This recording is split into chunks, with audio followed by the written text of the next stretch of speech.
Y ya me imaginaba los manes llegándome por aquí, así, y cogiéndome y subiéndome en una camioneta. Y dije, me mataron.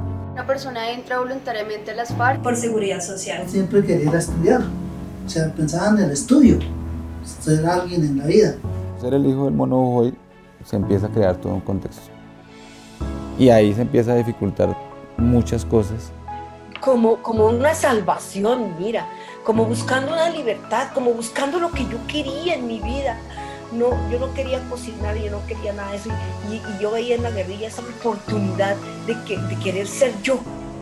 por crear nuevos ideales. Desigualdad social. No tener una posibilidad de desarrollarse como mujeres fue un motivo de ingreso para la guerrilla. Y en general, digamos que lo que ocurre en la universidad pública en gran medida es un reflejo de lo que ocurre en el país, ¿sí? Porque la universidad pública se ha visto sometida a distintas lógicas de violencia física, pero también simbólica. En primer lugar hay que derrumbar el mito según el cual las FARC estaba llena de personas que estaban en contra de su voluntad.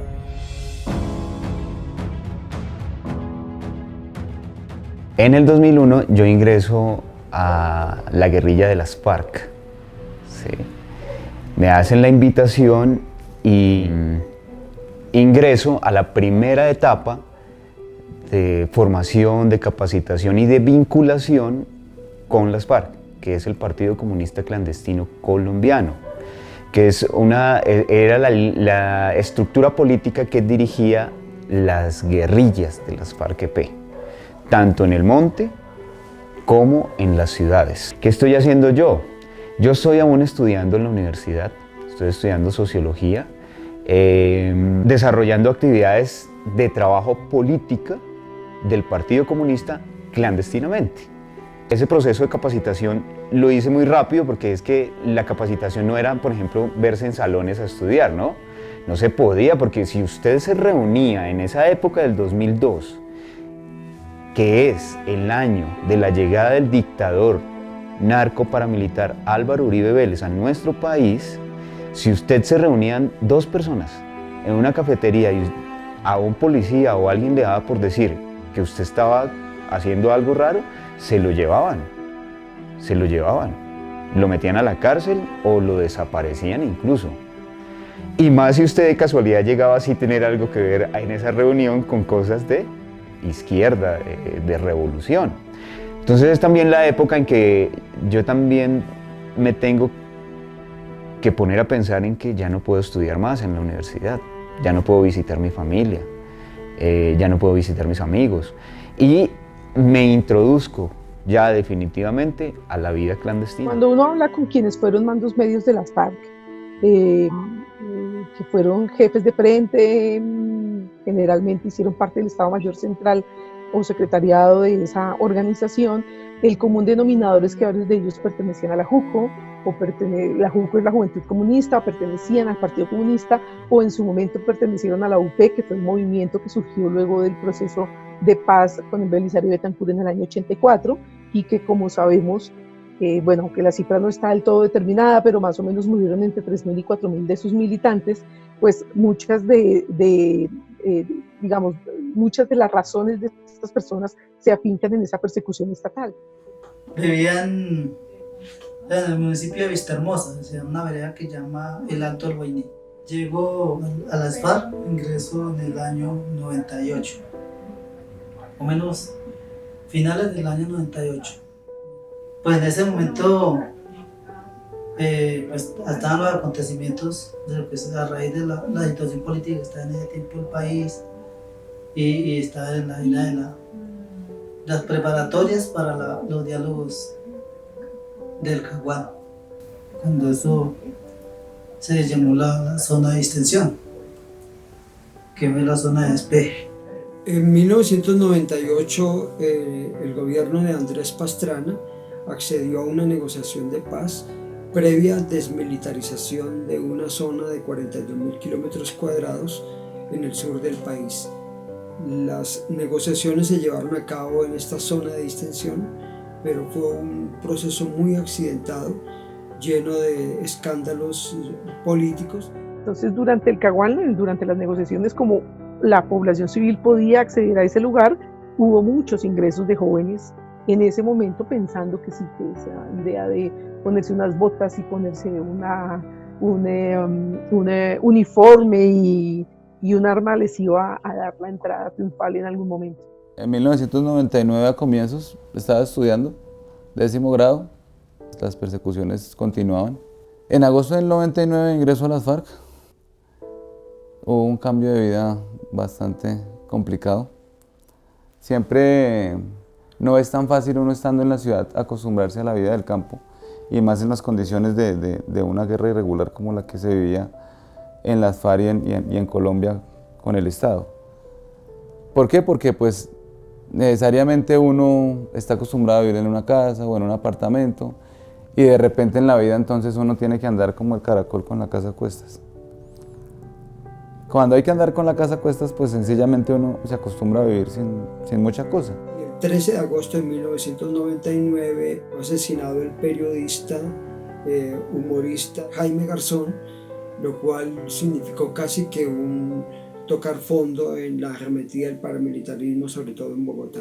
Yo vengo de Santander, de una región muy linda y rica, pero una región abandonada. Yo ingreso a las FARC en 1982, pero fue una situación a nivel del país de persecución a líderes sociales en ese momento también, de operaciones, de operativos en el campo, de represión, de una represión muy fuerte. Eso es lo que sobresale del gobierno de Julio César Turbay. Y eso se tradujo en una persecución hacia los grupos guerrilleros o a toda aquella persona o dirigente de la cual se presumiera que participaba o apoyaba a los grupos guerrilleros. Entonces ellos toman la decisión en el 82 de expandirse, crecer y tener vocación ofensiva, desarrollan una política consistente de incorporación de personal para ese propósito, comienzan a ingresar un montón de gente y pasó fácilmente de menos de 1.000 personas a cerca de 20.000 miembros. Mi vida política, digamos, de inmiscuirme en lo que es la acción política ciudadana, digámoslo, comienza en el año de 1998. Cuando llego aquí a Bogotá a estudiar Comunicación Social y Periodismo en la Universidad Santo Tomás. ¿Por qué? Porque yo vengo de un pueblo. Yo estudié en Tabio mi primaria y en Cajicá estudié mi bachillerato. Y toda mi vida viví en el pueblo. Pero es en el 98 cuando yo vengo ya a vivir en el entorno de la ciudad de Bogotá. Y eso pues me llevó a meterme al mundo cultural, digámoslo así. Y eso me acercaba, digámoslo, que a la causa social, ¿sí? Al sentimiento que le genera a uno el rechazo a ver injusticias. Cuando estaba haciendo el segundo semestre, creo que fue, sí, el segundo semestre de comunicación social, los indígenas UBA se tomaron Ecopetrol y nosotros fuimos allá como estudiantes de comunicación social a hacer un reportaje sobre eso. Entonces eso me acercó a ver esa realidad que para mí era completamente desconocida. Ver gente viviendo en el piso, tapados con cauchos, pues con ropa sucia, vieja, niños descalzos. Y yo decía, no, pero esto es como terrible. Y así me fui metiendo como en el tema, conociendo cosas. Y para esa época también están las marchas. Yo era joven y yo marchaba en todas. En contra de la guerrilla, en contra del Estado, en contra de todo, paz. O sea, la paz era lo que uno quería en ese momento, como que se acabaran las injusticias. Hay un autor que creo que captura muy bien esa idea cuando dice que el éxito de las FARC era que lograba cruzar la biografía con la historia, es decir, las trayectorias individuales con un destino colectivo. Pues yo me fui creciendo con esa vaina porque mi papá pues siempre mi papá fue del partido, fue de la Unión Patriótica. Entonces pues todo eso uno se va creciendo con esa dinámica y en ese tiempo pues escuchaba hablar mucho de Marquetalia, pues ya más o menos tenía pues unos 7, 8 años. Y pues yo estudiando ya fui aprendiendo a leer, a medio leer, porque pues uno no puede decir que iba a leer. Entonces mi papá tenía una timba grande, y una timbita, y él la mantenía llena de libros y cosas de historia, de las FARC, en su inicio, de lo del 64, en la época de la violencia. Y pues también lo otro repercutía con la historia de mi abuelita, porque ellas tuvieron que vivir la violencia aquí en el Tolima. Y también había en un momento muy fuerte de la guerra, y hay muchos testimonios que lo muestran así, que las FARC obligaban a las familias a poner 1 o 2 de sus integrantes en la guerrilla. La forma en que los obligaban a esas familias era muy diversa, pero sí hay muchos testimonios que vinculan este tipo de reclutamiento forzado, de obligar a las familias a poner su cuota, pues como un poco para la revolución, y la forma de hacerlo, como no tenían dinero, era con sus hijos e hijas para la guerra. Y hay muchos testimonios que muestran pues cómo familias enteras salieron desplazadas con tal de que sus hijos no ingresaran a la guerra, con tal de que no fueran parte pues, de ningún grupo armado. Pero también sucedió con los paramilitares, digamos, esto no fue algo que hicieran solamente las FARC ni el ELN, sino en general en un momento crudo de la guerra, cuando la guerra se intensifica, pues todos echan mano ¿de quién? De los jóvenes, de los niños, de las niñas, de los adolescentes, porque son fáciles para reclutar, obedecen, entran muy rápido en una fase de entrenamiento, aprenden rápido. Cuando alguien se hace la pregunta de por qué los combatientes de los paramilitares y de lo que hoy llaman organizaciones sucesoras del paramilitarismo salen de los mismos lugares, y por qué los combatientes de las guerrillas también salen de los mismos lugares, es porque son lugares donde no solamente tienen unos factores muy importantes en términos de exclusión y de un déficit de necesidades básicas insatisfechas y todos estos factores estructurales, sino que también hay todo un aprendizaje intergeneracional que muchas veces hace que haya, familias que simplemente van transmitiendo esas destrezas, y lo que saben hacer es eso. Hay que comenzar a trabajar desde una perspectiva intergeneracional, ¿no? Y eso a veces no es muy atractivo para el Estado, en el sentido en que toca comenzar a trabajar desde incluso una edad muy temprana para evitar que jóvenes que han crecido en estos entornos, que han visto a su papá, a su tío, a su tía ganar estatus porque pertenecen a estas organizaciones, no terminen enlistándose a ellas. Estuve en un campamento que llamaba La Guardería 5 meses. Viviendo en Florencia, entonces me enfermé de una alergia y unos granos en la cabeza. Y eso hizo que pues empezara vino a Bogotá. Cuando eso mi papá podía venir a Bogotá, digamos entre comillas. Eso era el año del 84. La abuela acá en Bogotá se encariñó conmigo y finalmente le dijo: Jorgito, pero usted ¿por qué no me deja ese niño? Yo se lo cuido. ¿Para qué lo lleva otra vez por allá a Florencia? Y mi papá se quedó, dijo: no, porque él está con la abuela de él en Florencia. Otros compañeros del partido, Miller Chacón, un abogado que fue asesinado acá en Bogotá en 1990, le dijo: pues déjelo que la abuela lo cuide. Lo cierto fue que me quedé en Bogotá y no volvimos donde mi mamá. Yo estudiaba en ese colegio San Beator, eso era un problema porque no podía ni decir... O sea, yo tenía 2 vidas realmente paralelas, con 10 años, 9 años. Y tenía que tener claro el contexto, que no podía pronunciar ni una sola palabra de lo que sucedía en realidad. Entonces, claro, el relato era que mi papá era un abogado, que mi mamá era una empleada del distrito y no sé qué. En el año del 94 tuvimos un viaje al Guaviare. Fuimos con la abuela al Guaviare a visitar a mi papá en un campamento que se llamaba La Escalera. Y empieza una persecución bastante compleja. Yo siempre tengo en la mente que nos cambiábamos de casa. A las 7 de la noche decían: nos vamos, y nos vamos. Y por allá nos quedamos a dormir en otro lado. Por lo menos en unas 10, 15 o 20 partes en distintos sitios en Bogotá. Yo tengo muchos recuerdos de eso. Pasaron seguramente 3 años más, hasta el 97, que es cuando la toma del Villar, todo esto en el Caquetá, Miraflores, todas estas tomas. Y ahí es cuando más se complica todo, porque ahí es cuando los seguimientos, la gente con gafas, cuando yo me iba a montar la ruta del colegio y todo. Entre 1998 y 1999 hubo una arremetida del paramilitarismo hacia líderes de izquierda democrática. Se empezó un poco antes con el doble crimen de los investigadores del CINEP, Mario Calderón y Elsa Alvarado, en un apartamento en Bogotá.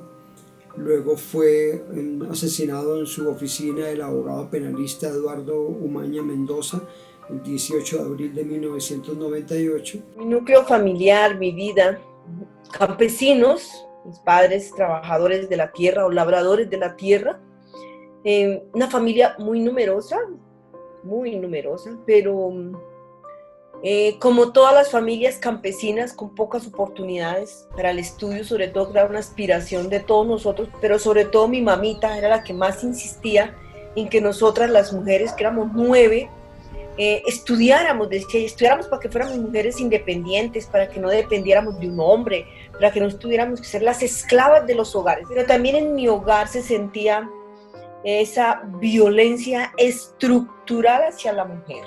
¿Por qué estructural? Porque en la casa desde hace muchos y miles de años, ¿y quién manda es el hombre? Y por supuesto en mi casa mandaba mi papá. Y por ejemplo a mí tenía tal vez 13, 12 años y mi hermanito tenía 11. Y para mí era inconcebible que era mi hermano el que iba a hacer mercado y yo no. Eso eso se graba en la memoria. Pero mi otra aspiración era ser médico por mi padre. También yo de ver a mi papá que trabajaba con sus medicamentos, me nació que quería ser médico. Yo quería ser una profesional. Yo quería ser médico, a como diera lugar, quería ser médico. Ya después de que de nuevo me colocan a estudiar porque estaba haciendo cuarto de primaria y tenía 9 años, y estando en eso, mi mamá tuvo mellizos, 2 niñitos chiquiticos. Yo era la menor de 4 hermanas seguidas, entonces mi papá me dice que yo me vaya a estudiar, que me vaya a ver por mis hermanitos, porque no hay quien vea por mis hermanitos. Bueno, así me dejan 3 años sin estudiar. De nuevo puedo volver a estudiar y empieza mi ambición, digo yo, mi ambición, mi sueño de querer estudiar medicina. Pero ahí empezó otra dificultad económica para nosotras. Hay que pagar la pensión, el dinero para el bus. Las niñas en el campo empiezan a hacer una carga para los hogares. Entonces, porque la niña empieza a pedir todo y quiere de todo además, y los padres no están en esa capacidad económica de darle todo. Entonces, uno se vuelve una carga para el hogar. Entonces hay que buscar cómo zafarse de esa carga, y la forma de zafarse de esa carga es un matrimonio.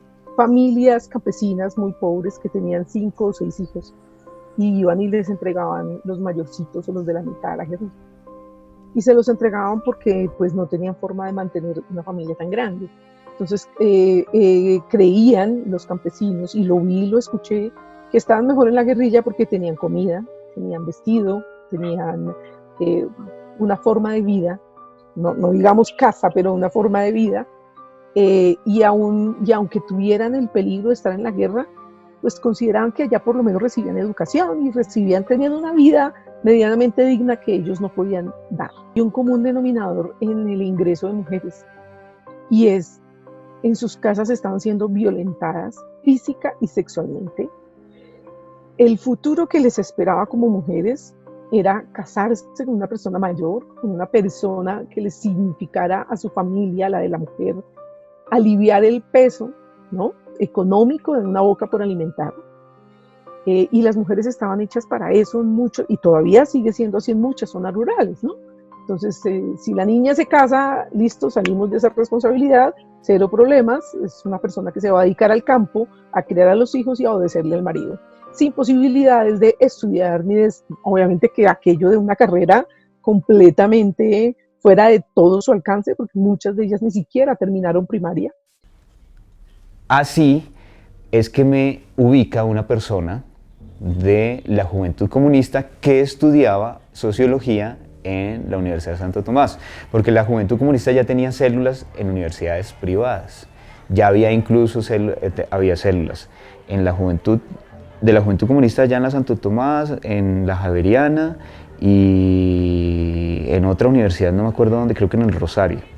Entonces nosotros allá conformamos como el local, el radio se le llamaba eso, el radio de universidades privadas. Entonces nos reuníamos los que estudiábamos en universidades privadas para desarrollar actividades políticas desde los planes de la Juventud Comunista. Bueno, y entonces es así como yo llego a la Juventud Comunista en el año de 1998. Después de eso, entonces comienza mi vida más militante. Yo ya comienzo a participar en marchas, pero de corte de izquierda, ¿sí?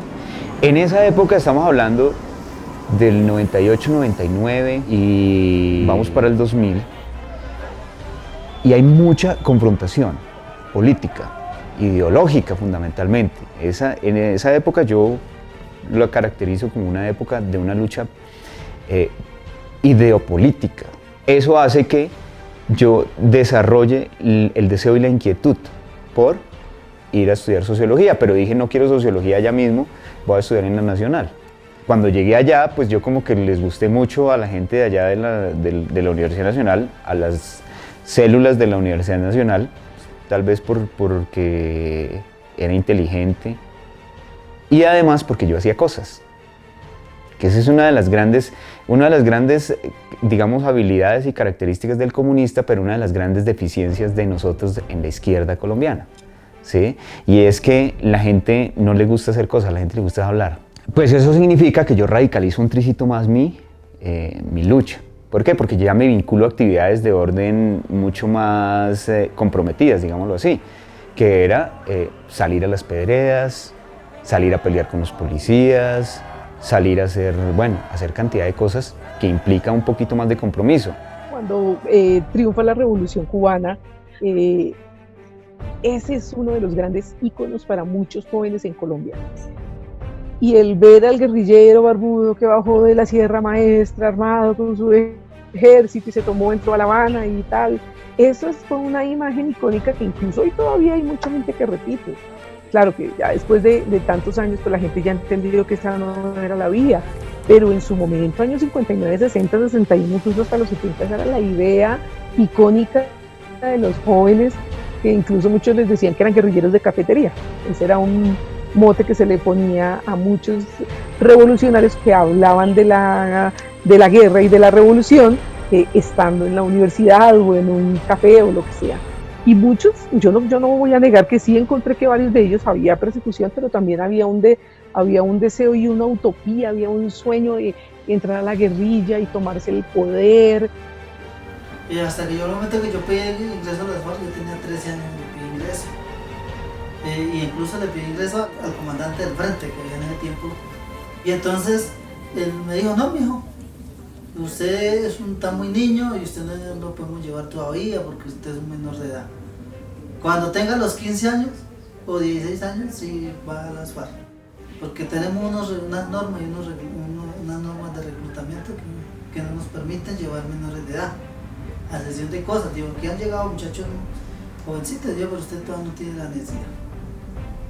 Pasaron a 2 días, después, yo pedí ingreso como a los 16 años, tenía como 16 años, ya. Nos íbamos como 6, 7 muchachos. Ya también nosotros se nos complicó un poco la situación. Y así fue pasando, al último yo me quedé por ahí, seguí militando, pues seguí haciendo el movimiento comunista. Teníamos que salir a Villavicencio, salimos. Y me acuerdo la última vez que yo salí, que salimos a Villavicencio a un encuentro departamental de la Juventud Comunista. Y entonces, en esa época, pues paramilitares montadas, asesinando gente como un berraco. Y ya nosotros también nos tenían en la mira. En la regla se nos dio por detrás de Granada, ya viendo cómo estaba Granada de peligroso, Granada meta. Y llegamos a Granada y en esa entrada nos mataron 2 muchachos. Nosotros nos salvamos porque nos volamos. Cuando llegamos a la residencia, pues como yo donde me quedaba, el compañero era conocido. Cuando yo llegué ahí nos dieron no entren muchachos y váyanse porque aquí vinieron buscándolos para preguntando con lista en mano. Aquí entraron 6 manes armados y entraron adentro buscándolos. Y mejor que vaya. Pues ya lo último me fui, de una, porque siendo militar no me fui a un curso. Tuve el segundo curso ya en el 98, a principios del 98 ya a finales del 98 fue que me fui para la guerrilla. Yo creo que sin duda muestra precisamente la falla que ha tenido el Estado y el proyecto de nación en Colombia, donde mucha gente encontró en las FARC si se quiere, una patria chica, un lugar donde pertenecer y donde socializar con pares, es decir, con personas que experimentaban exclusiones, incluso persecuciones por parte del Estado. Mucha gente se fue voluntariamente a las FARC buscando protección. En la 19 con tercera, ahí cerca donde vivo, a las 5 de la mañana estábamos con la abuela ahí para coger el bus y había una gente ahí con gafas negras en la esquina, pues. Y a las 5 de la mañana a esa hora no hay nadie, y antes menos, no había nadie ahí.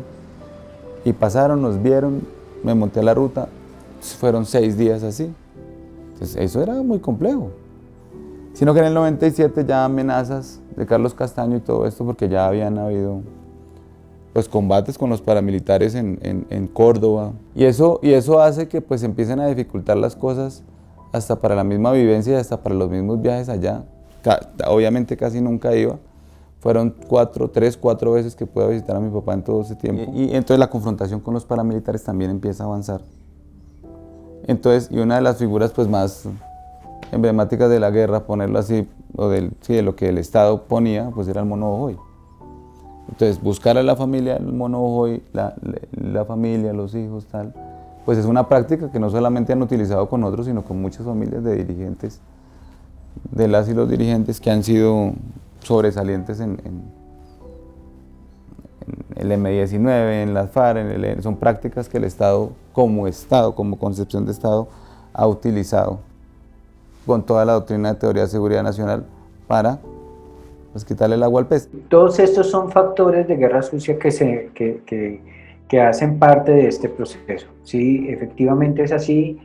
He conocido testimonios también de personas que no tuvieron otra salida que el exilio, después de haber sido torturadas, de haber sido violadas, etcétera, etcétera. Entonces, sí, muchas personas, como yo te decía al comienzo, ingresan allí por un simple proceso de protección, ¿sí? En términos de cuidar sus vidas.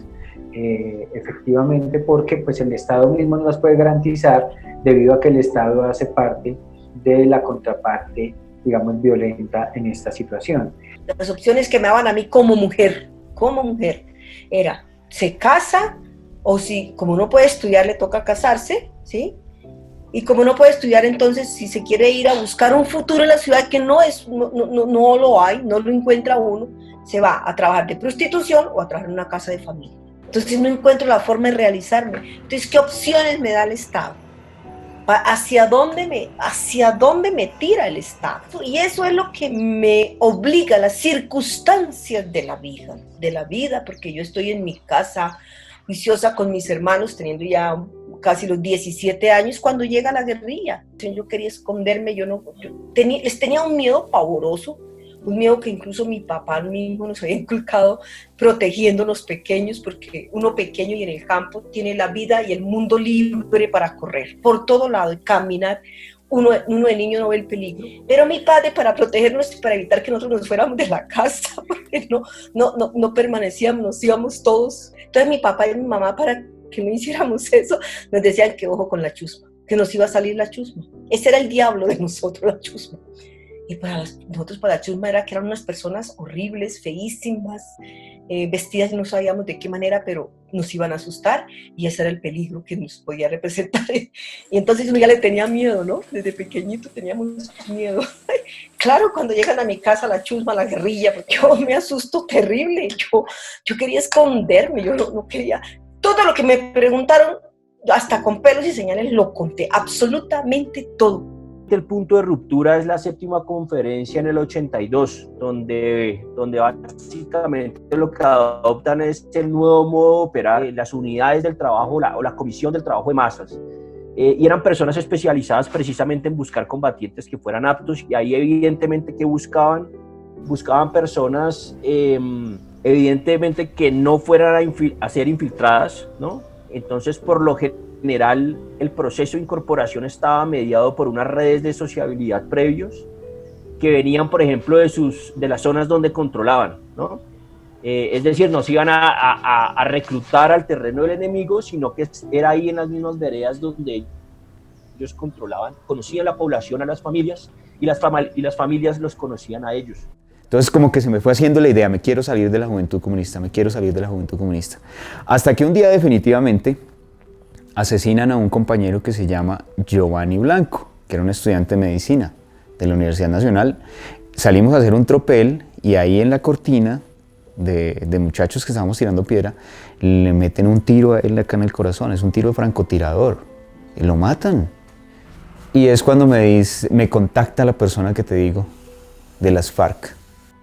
Un día cualquiera de agosto del año 2001, él me hace la invitación. Y yo le digo, listo. Yo le digo, listo, voy a meterme a la guerrilla de las FARC. ¿Por qué? Porque después de todas esas cosas que yo he visto, que viví en la universidad, que viví en la Juventud Comunista, que comencé a ver, gente que vive como que todavía en la animalidad, digámoslo, en una situación de precariedad completamente terrible. Entonces, como yo comencé a meterme allá en ese ambiente, yo decía, esto es terrible, esto lo tenemos que cambiar. Y esta realidad no se puede cambiar en este momento de otra forma que no sea mediante el uso organizado de la violencia del pueblo. En este caso, la guerrilla de las FARC. En primer lugar hay que derrumbar el mito según el cual las FARC estaba llena de personas que estaban en contra de su voluntad.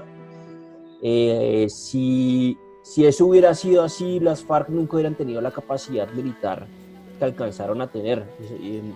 Y se habla mucho que el enlistamiento estaba motivado por incentivos materiales, por dinero, por estatus, y sabemos claramente que un combatiente de las FARC no recibía un sueldo.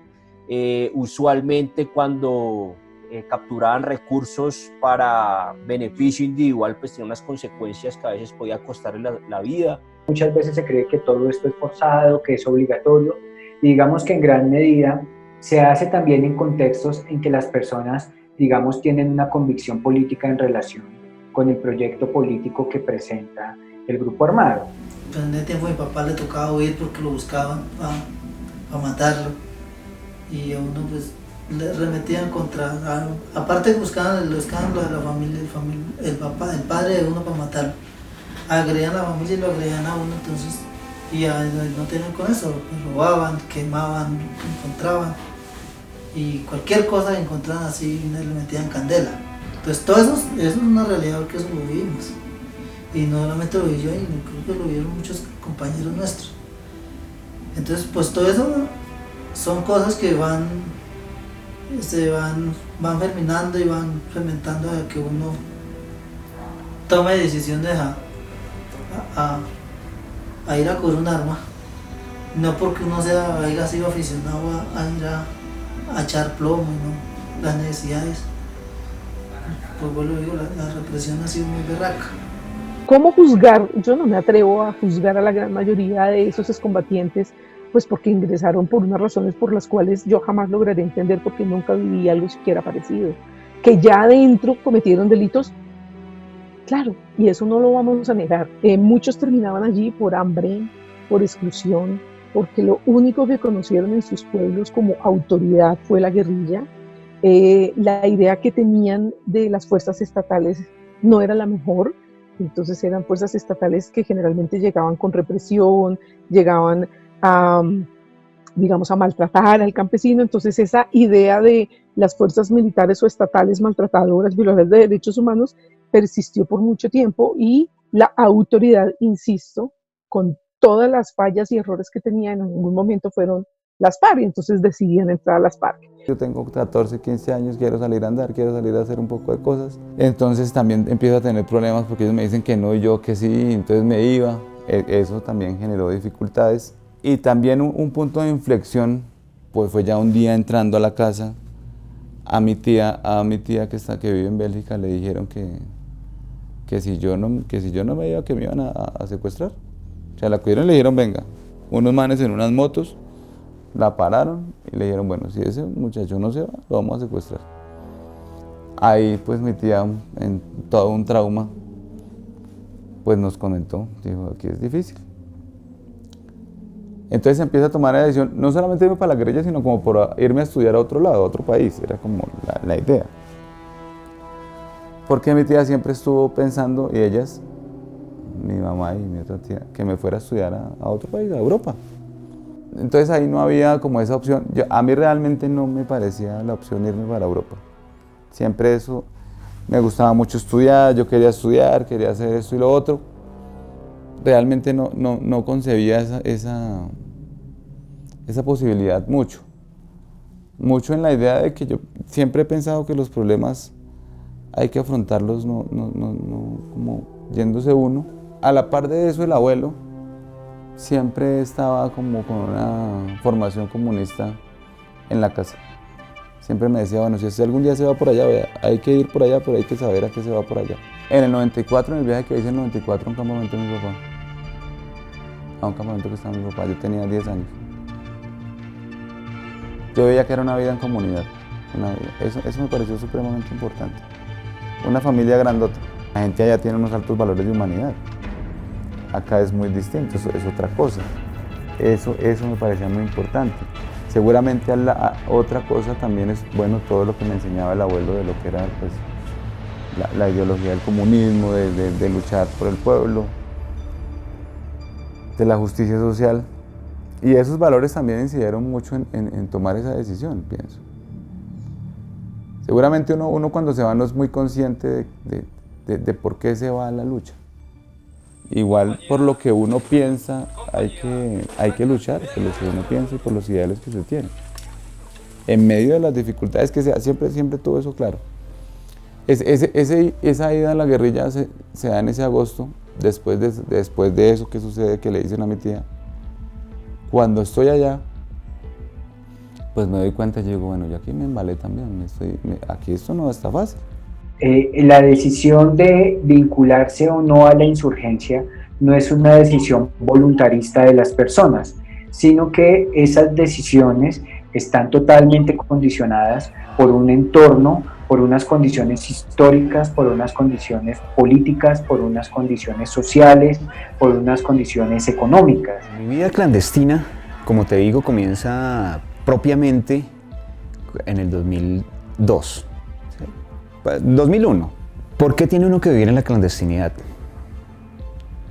No aquí en Colombia, sino en cualquier lugar del mundo. Uno vive en la clandestinidad porque está conspirando. Y el que conspira contra alguien. Y generalmente ese alguien tiene más poder que uno. Y más en Colombia en esa época, ahí sí precisamente porque estamos en la época de la dictadura de Álvaro Uribe Vélez. Eso significaba que la persona que se opusiera a ese gobierno representado en Uribe debía ser eliminado. Nosotros como integrantes de las FARC, por ser miembros del Partido Comunista Clandestino Colombiano, pues éramos el enemigo principal de Álvaro Uribe Vélez.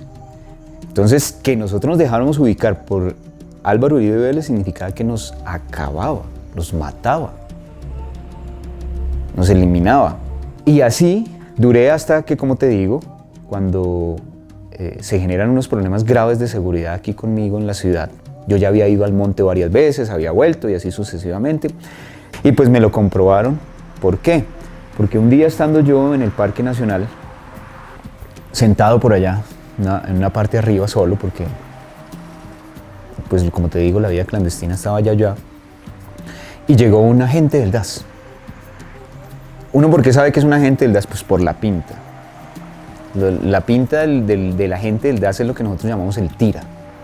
Entonces es una persona que su perfil, digamos, físico es como entre un ñerito y un policía normal. Llegó y se me acercó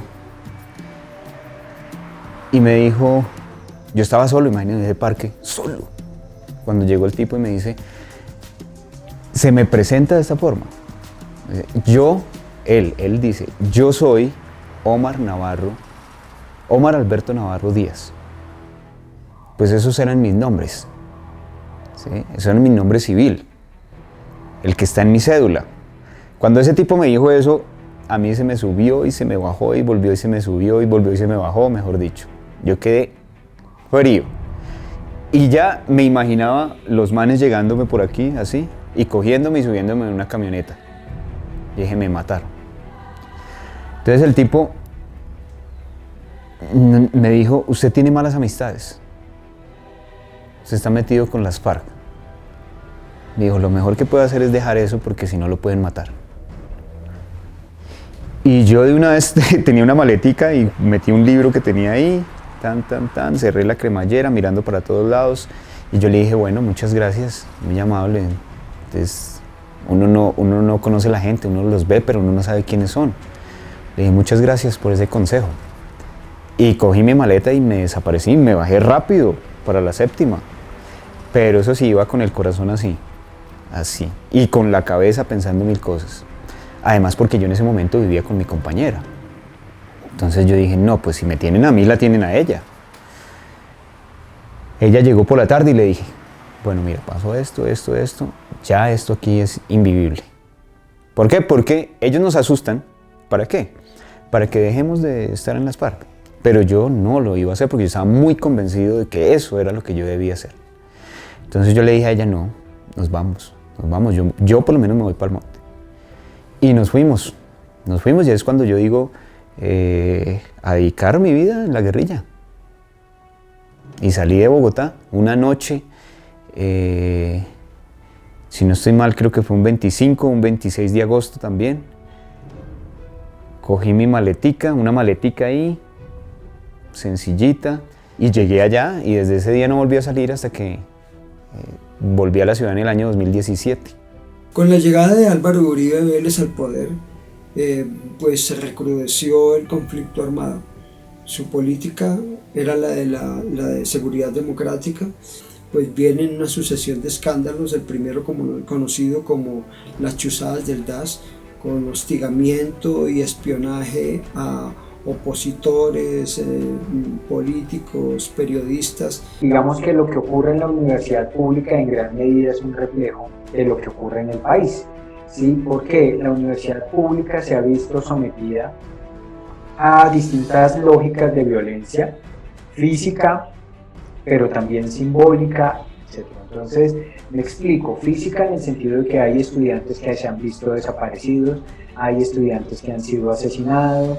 También tenía que ver con eso, ¿no? Con una persecución muy fuerte del Estado, pero a veces con una lectura ideológica de la realidad. Y de un momento a otro les dijeron, la revolución está a la vuelta de la esquina, y usted no lo puede coger en la ciudad, véngase para el campo porque usted tiene que estar con nosotros que hemos estado luchando por la revolución. Y la persona convencida se fue y se metió a la guerrilla, y la revolución nunca llegó y duró más de 20 años dentro de las FARC. La sorpresa que yo me doy ahí es que ellos son totalmente diferentes al concepto que ya tenía. Estando solita con mis 6 hermanitos, yo no tengo queja, no, en absoluto, de que maltrato o un grito, nada. Cuando regresan, que regresan como al otro día o a los 2 días, yo no recuerdo ya cambia porque no tengo son las mismas personas y cambian porque ya habían estado ahí, yo estoy más tranquila.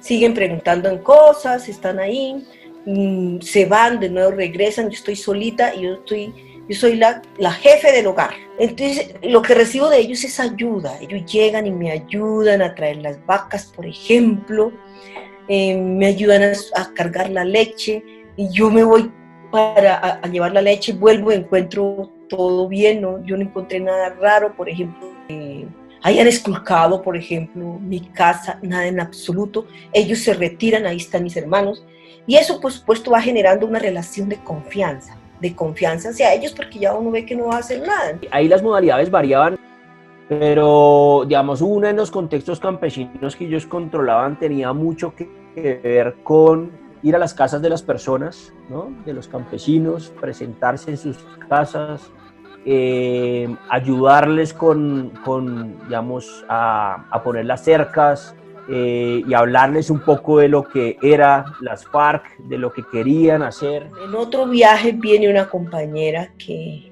yo la admiro muchísimo porque es mi referente. Mi referente, pues yo la veo allá dando órdenes. Mejor dicho, ese es mi héroe en ese momento. Para mí se convirtió en ese ídolo, esa mujer. Eso fue sorprendente. ¿Por qué una mujer hace eso? ¿Qué tiene que hacer? ¿Y por qué? ¿Y por qué? ¿Y por qué? ¿Y por qué? Entonces yo empiezo a preguntarles a ellos por qué les da órdenes, por qué ellos le obedecen, por qué tuvo que hacer ella para llegar a ese estatus, por ejemplo. Todo eso empiezo a preguntar y a investigar con ellos mismos. Y dije, después de escucharlos, dije, no, ¿me llevan con ustedes? Me dijeron, no, yo no. Usted tiene aquí una responsabilidad, usted tiene sus hermanitos, usted no se puede ir así, dejar a usted sus niños ahí. Cuando venga su mamá hablamos, efectivamente cuando vino mi mamá hablamos de nuevo. Me dijeron que por qué no me iba a estudiar mejor. Dije, no, pues que no hay plata, mi papá no tiene plata para darme estudio. Bueno, lo pensamos. Al fin les dije, no, yo me voy. Huyéndole también a ese matrimonio que ya se me aproximaba. Esa es otra causa que yo no quiero casarme, no puedo estudiar, no tengo cómo, no hay dinero, no puedo ser lo que yo en este momento sueño. Me voy. Como una salvación, mira, como buscando una libertad, como buscando lo que yo quería en mi vida. No, yo no quería cocinar, yo no quería nada de eso, y yo veía en la guerrilla esa oportunidad de querer ser yo. Yo me voy con ellos, imagínate, me dejan pensando ahí una semana que sí estoy decidida a ingresar o no, que reflexione bien, y regresaron, se cumplió la semana y regresaron, y efectivamente les dije, no, ya tengo una decisión tomada, yo me voy con ustedes. La guerrilla fariana representó una alternativa de vida para los jóvenes, hombres y mujeres del campo. ¿Por qué?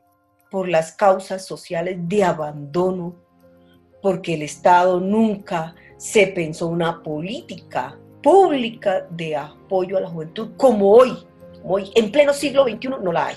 Cuando uno se va para la guerrilla o piensa en la guerrilla en esa época, a partir de las lecturas, a partir de la película, a partir del sueño, de la ilusión, uno se imagina al guerrillero como un gran héroe. Cuando estoy allá, pues me doy cuenta y digo, bueno, yo aquí me embalé también, aquí esto no está fácil. Claro, yo tenía 16 años, un cambio extremo de vida.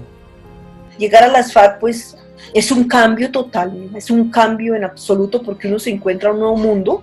La guerra no es fácil, ¿no? Una guerra es dura. Yo llego a la guerrilla y los primeros días evidentemente es una cosa muy bonita, porque está uno llegando, es lo hermoso, como siempre.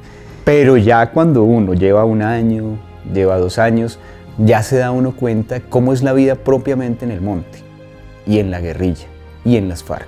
Lo que es duro, sí, claro, en un combate es berraco mirar a un compañero, mirar a uno morir los compañeros al lado de uno, caer en el combate, y muchas veces no pueden ni sacarlos, eso es lo más berraco. No, lo más difícil para mí fue haber dejado la opción de estudiar. Para mí eso fue determinante en la vida. Y así había un muchacho, se llamaba Humberto.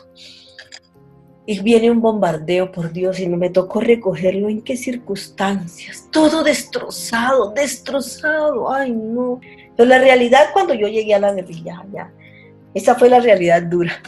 ¿Qué es lo más duro que yo viví y que por eso estoy tan convencido ahora?